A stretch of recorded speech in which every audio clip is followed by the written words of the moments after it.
get through the pick and bans. It has done. Knight has first crack at one of the priority mid laners on the patch. Exactly that. I love this grab away from LNG as well. They get the Lovers duo, some safety for Gala and Hung, but you have to remember we're coming into this one.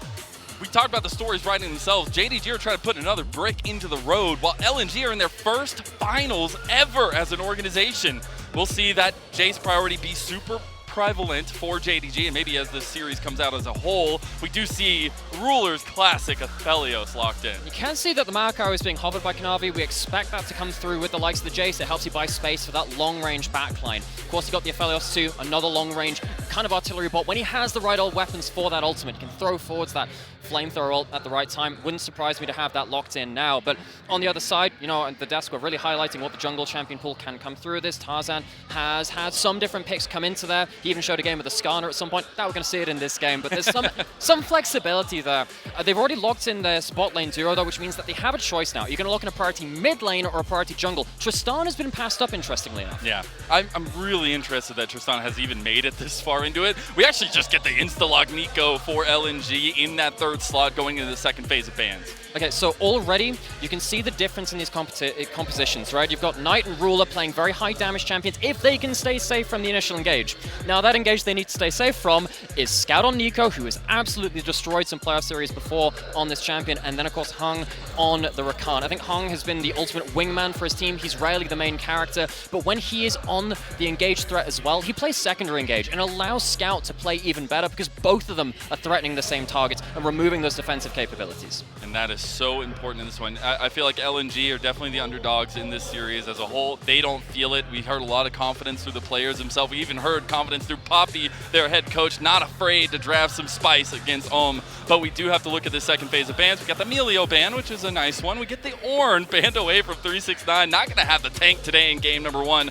We also get the Nocturne towards Tarzan, which we were talking about that jungle pull earlier on the analyst desk. Yeah, I think again, Kitty was really hammering home about the difference in the champion pools between the two of these. Of course, that Sejuani, huge for Tarzan as well. The thing which is fairly interesting for me here is that actually typically it has been Tarzan that's been early picking that jungler and allowing someone like Gala or Hung to play something a little bit more different later into the draft. Now, if Zika ends up picking up this Ksante, interested to see what 369 goes for in his own right, because the Ksante can be another kind of flanking threat, can play fairly well on the front line too. It's a bit of the jack-of-all-trades top laner, but 369 hasn't really locked in a lot of those kind of half-tank punishing picks, something like a Gwen, something like a Jax. He hasn't gone towards that. Yeah. And of course, with the Renekton off the board, you have to wonder what his champion pool will allow for to deny this Ksante full pressure in this game. Yeah, you got to find a way to make top lane work to some extent. I also really like that tag-in focus from JDG at the last bit. Take away Sejuani from Tarzan has been a big pick for them, but we actually get missing Alistar here for game number 1.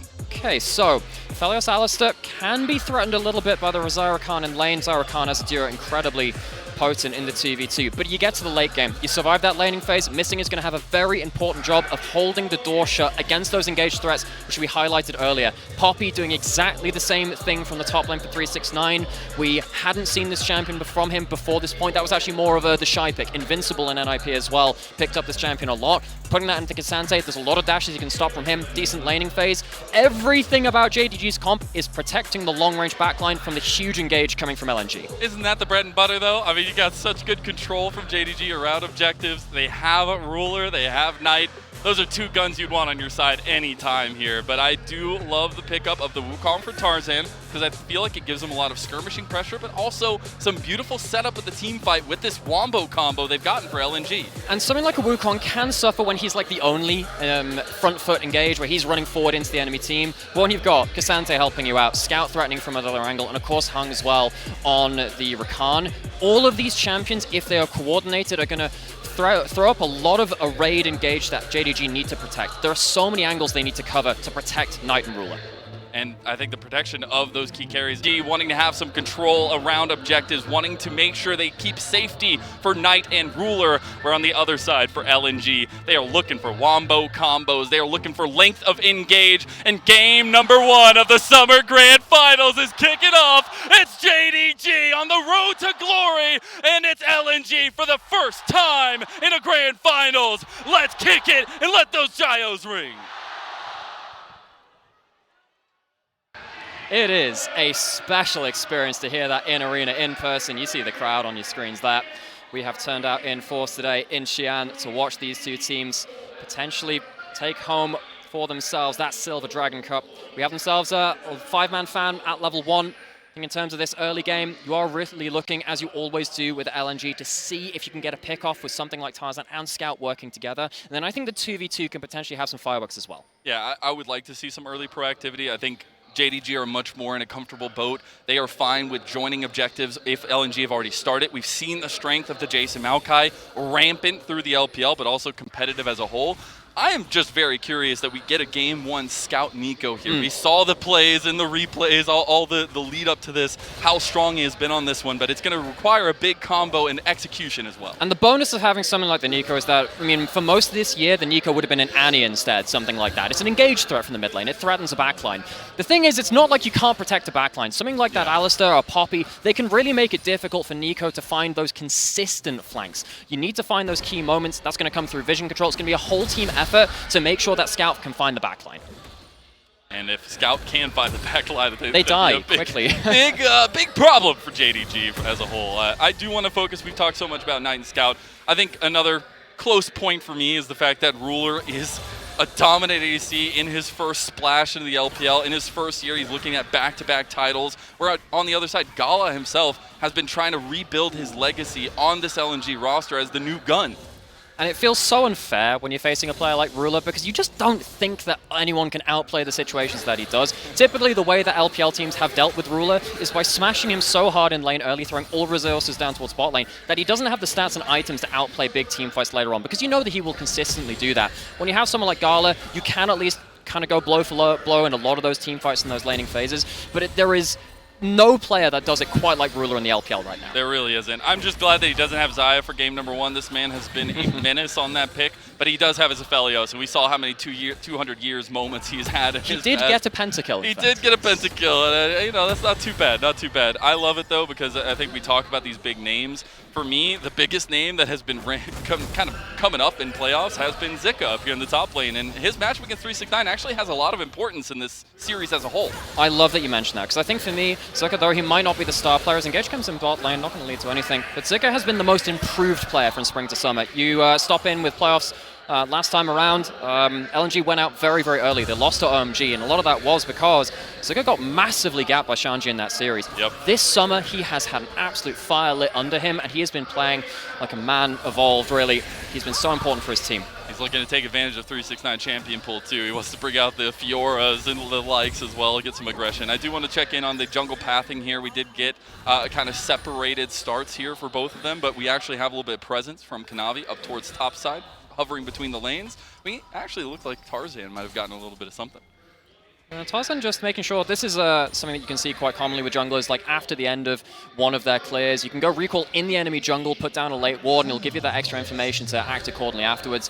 Kanavi doing exactly the same thing on the other side of the map. It'll allow that next raptor respawn to be scouted out, and as we said, particularly when you've got Jayce Maokai, very good combination between the two of them to allow Jayce some space. But on the other side, Wukong Neeko so much damage that they can get on top of the Jayce if he's disrespectful and pushes up when he doesn't have full information of the enemy jungler. So that's mid lane going to be a little bit contentious as well. Can lead a lot to the pressure we see in the mid game, but I think for now it is all eyes on kind of where these junglers are going to be going. It is an easy early path, right? We're not going any skirmishing. Everybody trying to get their bounds here in the arena in Xi'an. No fireworks just yet. Those wards that were just put down are going to get some dividends right now. Tarzan's been spotted on the top side of the map, which means that there's a potential 2v2 option towards the bot side of the map for JDG, knowing that Tarzan can't respond, but they don't have themselves the spacing right now, and they don't really want to go into that Xayah Rakan. Of course, we already talked about that duo being very, very strong later into the game. Gala got plenty of guns to bring the back. You know the craziest thing about all this? I know we were talking about all, you know, the golden road, third time in a row for JDG, LNG's first time.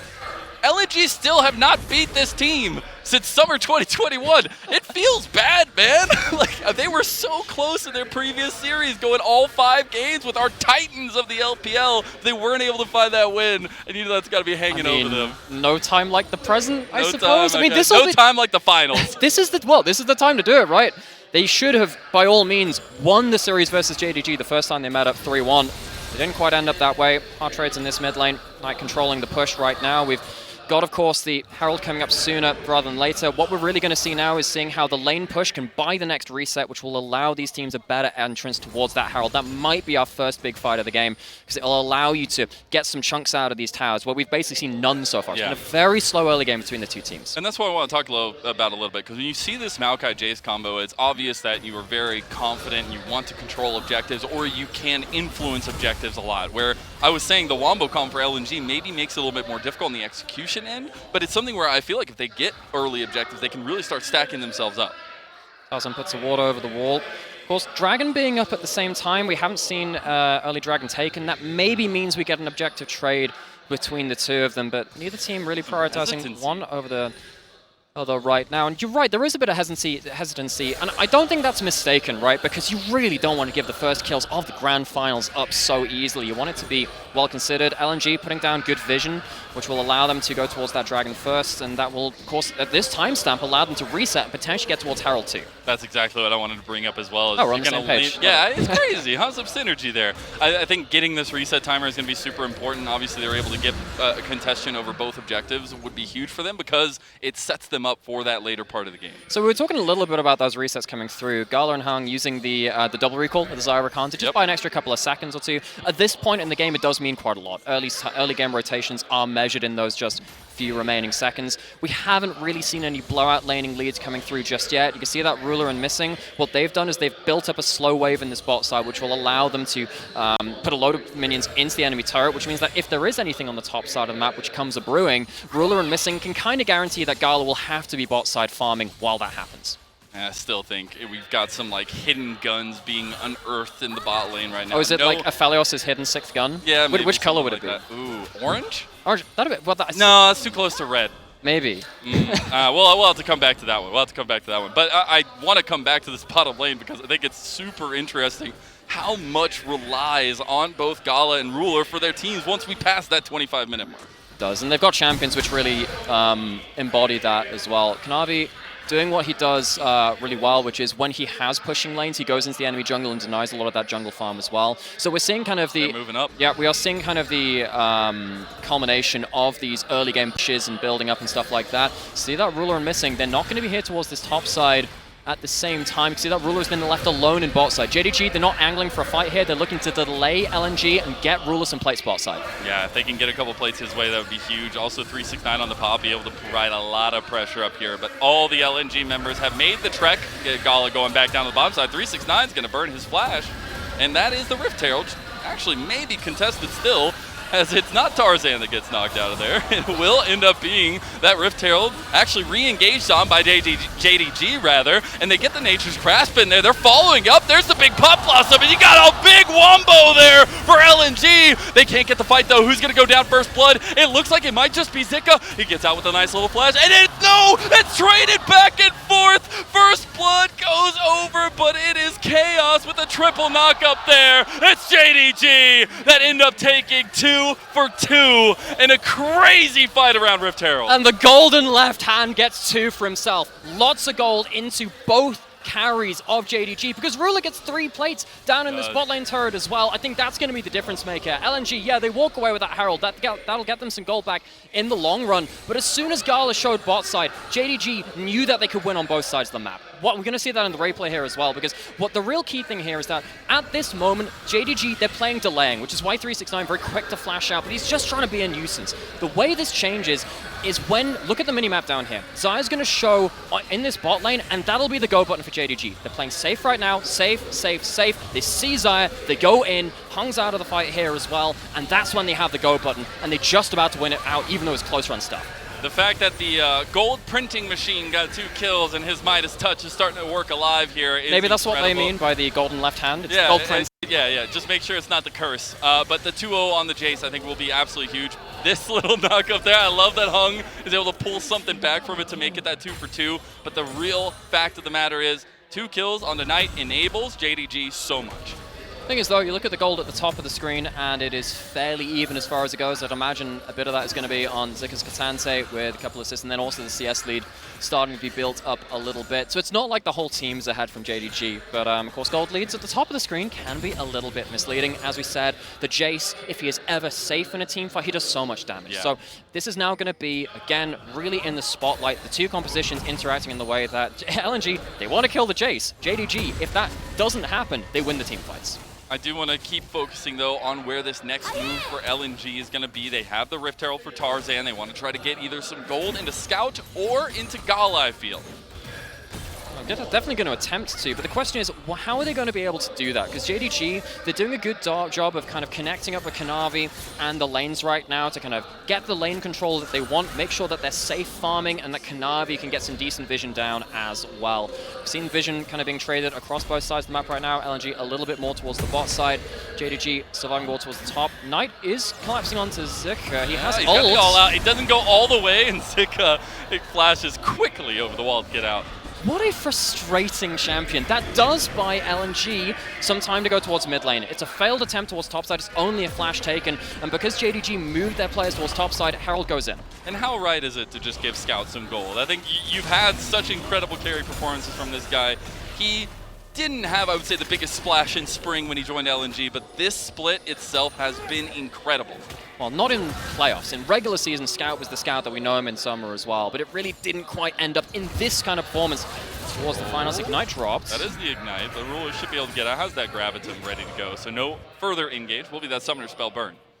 Okay, so LNG, they put that first Herald towards that mid lane. Something that we're going to have to track. Of course, they've got Dragon up right now. It's desynced from the Herald timing. LNG would love to get second Herald and throw that into mid lane turret as well. That'd be an easy takeaway away from JDG. It's normally quite hard to take mid lane turret away from a Jayce, who has a lot of wave clearing ability once he gets a couple of levels into himself. That's probably the next hammer blow that LNG really want to fight around.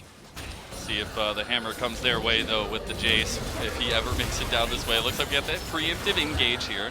He'll be backed off of as the Nature's Grasp comes out from Kanavi. So a couple things going down, a little skirmishing over here, and Dragon is still on the table down bot side. Not really sure about that, Maokai. Feels like that one's a bit of a swing and a miss. Maybe a mystery. There's some tension, all right? This is a big arena. There's 18,000 people watching. Okay, some pressure. Grand finals make for some grand plays and grand misreads, apparently. Kanavi not going to have that available for this Dragon fight. He'll have it for the Herald fight, which of course is, again, next huge fight's going to come through. Both teams understand how important that objective will be.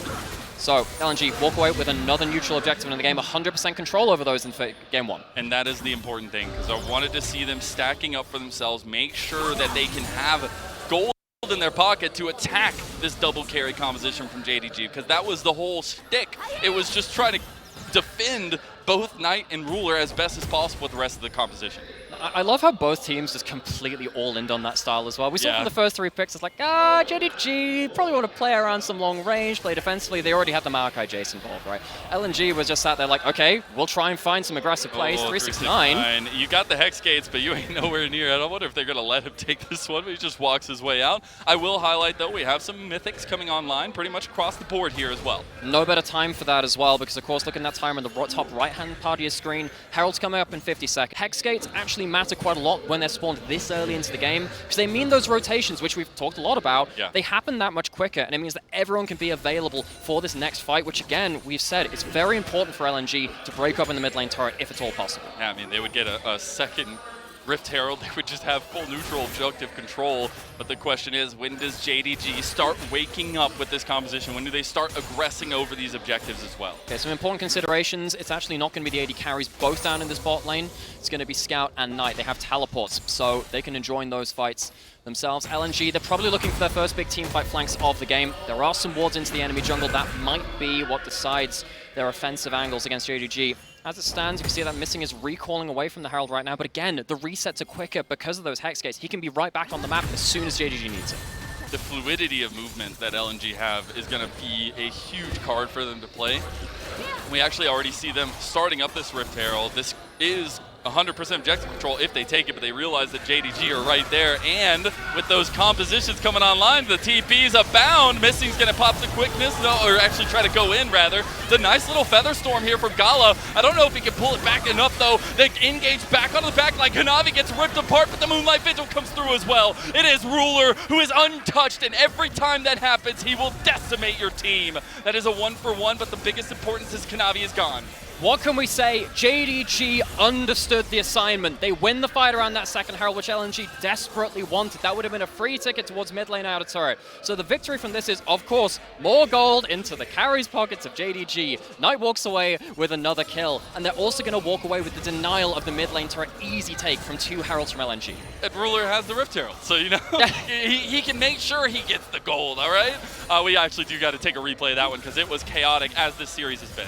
And Ruler has great weapons for this as well. You see that JDG, they're here on time to arrive at the objective. They separate out the Ksante from the rest of this team, and most of this fight is how much work can these AD carries do against each other. Yeah, Gala ends up living, but he's only hitting Kanavi, whereas Ruler is full HP, full stacked on chakrams at the end of this fight. The difference between the AD carries, as soon as that initial burst goes down, massive oh, and Hung Hung alive. Gets out. Look at that beautiful synergy between the lovers duo. Easy. This is like the Rakan sees himself out to safety. Rakan is such a flashy pick in the hands of LPL supports. We've talked about Missing having a huge win streak on that champion, but Hung, no slouch either way. We do have ourselves, again, still a very even game, despite the fact that JDG, we kind of talked about that last fight being very important to them. They need to start finding some ways to pull ahead of the game and take one of these turrets now. Yeah, I do love that we got that first turret from LNG. They are consistently trying to find these early advantages, and that's what you have to do to attack JDG, because they are a team that if you give them an inch, they will take every single mile from you. The way that I describe JDG is a team without an obvious weakness. They don't have weaknesses per se, they have areas of lesser strength, where it's like, okay, they're not the best in the world at this. Sometimes when they fall behind early, they can lose the plot a little bit, but we've seen just as many times them outplay their way into that as well. Oh, they caught him into the wall bang as well, and he can't get out, oh my goodness, but he still has that grand entrance, and he makes it out alive. The flash from Gala just to get behind him. The Moonlight Vigil will not do enough either, and Hung is an unstoppable beast at this point. But like, what a bro! Hung is like dead to rights, and he says, I'll tank up the Maokai. Anyway, I've got the Merc Treads, I can get out of that CC. Gala has his flash blown, and you can see that that's now going to open up some options for JDG towards mid lane. Remember, they still have that Herald to put down, and when you have these fights like this, you lose 1 or 2 members, and that Herald can come out. Some very important moments for JDG to start breaking open the map. They haven't taken a turret themselves just yet. LNG took that top lane add-on. They'd love to get some presence on the map from this Herald. I just love the confidence Hung is playing with, right? Like, he was another new addition to the year, at least, for LNG, and he has actually come alive pretty well with them, and the combo of Gala. But now JDG are on the front foot. They are, and Dragon is spawning in 5 seconds, so this is going to be the counterweight Herald. You put it down in mid, which means that LNG need to kind of respond to it. As it stands, LNG, they're going towards the bot side of the map. They're trying to control River, and they're going to try and trade mid lane pressure for Dragon. Zika trying to be a nuisance there in mid lane. The Dragon already started up. Look at Scout. Oh my goodness, we've seen him do this before. He finds the Pop Blossom. He goes in with the Proto Belt, but he can't get it. That Keeper's Verdict also separates the fight. Knight gets out alive there as well. Going golden is Scout. But he had another big fight going. Oh my god, Zika gets him! Holy cow, JDG are still fighting though. They will not give this one up easily. They're still going, and there's just not enough damage. They have no carries! Just yet. Oh my god, 369, he's making it out alive, but Zika slices him down, and the Ksante shows his face. Won't hit that Q3, the frog goes up, but LNG are hanging with the best of them. LNG get themselves the kills onto the backline. They kill the targets, which are priorities #1. They're going to walk away with another Dragon, so despite the fact that they lose that mid lane out of turret with the Herald being remaining in mid lane, LNG walk away with a great blueprint for how to win teamfights later into the game. Oh, we got TPs. So LNG want to continue stacking. Both TPs coming in. We did get some particular item spikes coming out, but Ruler isn't here just yet. LNG do secure their soul point, but they've got to make it out of here as well. Zika gets connected on by Kanavi. Going to be a little bit more careful in the back end of this one. Ruler was not nearby. He did complete his Gale Force, but that would have been the kicker.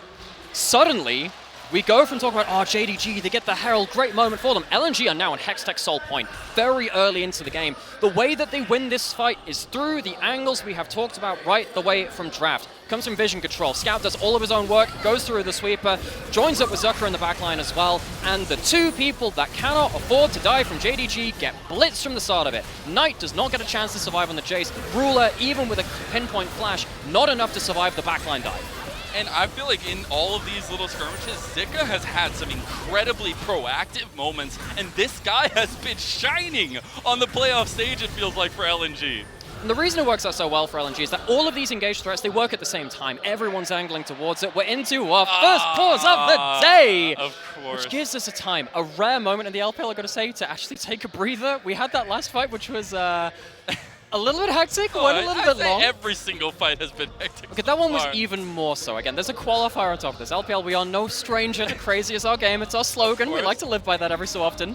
I would say so, and I just love that we're getting those full commands. There was some hesitancy in the early parts of the game, but the fact that we're seeing full calls from teams, double TPs from both sides, it is showing that the team mentality is there, but it's also just showing that decisiveness is there. I love that point about team mentality, because when was the last time that LNG beat JDG? Was it 2021? A couple of years ago, I'd say. It's been, 2 years over that since LNG has taken a game off of JDG as an organization. They lost a pretty gut-wrenching, heart-wrenching series to JDG in a 5-game series in their first time meeting off in playoffs. But they come in today, they come into game 1, and they are playing with style and they're playing with confidence. You do understand that there's a lot of ability to stop those flanks coming out, but you wouldn't be able to tell it. LNG, they're not playing like underdogs. They're playing like the team that can upset the team, which is on their way to a golden roll, the Grand Slam, winning everything in a year. That's the beautiful part, though. You can look at JDG and say super team, blah, blah, blah, whatever word you want to use. Yeah. But LNG have been quietly building those guns, man. That is what I talk so much about Tarzan being a structural piece to LNG they've been trying to build around for so long. And the fact that they have come as a 3rd seed, 5th best of 5 here in the playoffs, and the fact that they are able to go toe-to-toe in an early game with JDG feels real good. So 5 best of 5s, it can feel a little bit like outlandish when you see it like that. Let's word it in another way, and let me tell you, it doesn't get any better. Oh God.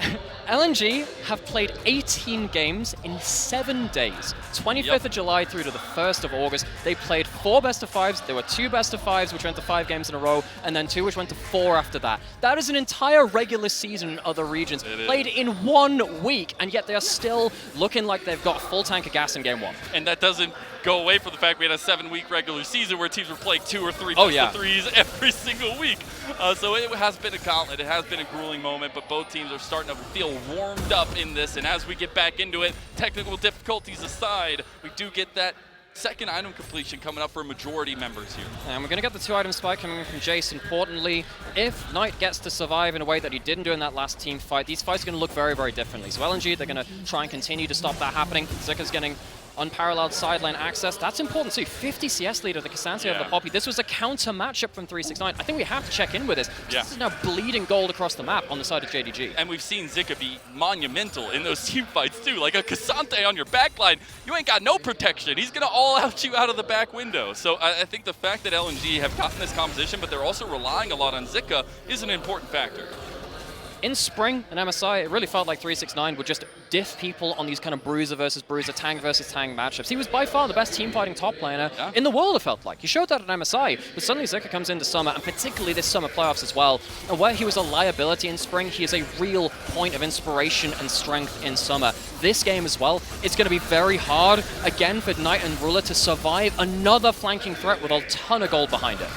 So Baron is up on the table. We got both teams positioning around this top side of the map. Just vision game aplenty for LNG, but they've got to try and stop some of this side lane bleeding coming through, because you do have gold going down in those turrets as well. You can see how dangerous it is for JDG to walk towards this top side of the river. So many wards put down. Yeah, the Maokai saplings will help to a little bit beyond that point, but Tarzan going invisible, hopping over the wall, Scout proto-velding forwards. You can see how difficult it is for Ruler and Knight to find the space to get value in these kind of big engagements. 369 does take a tower towards the bot side though, and the play fizzles out for now.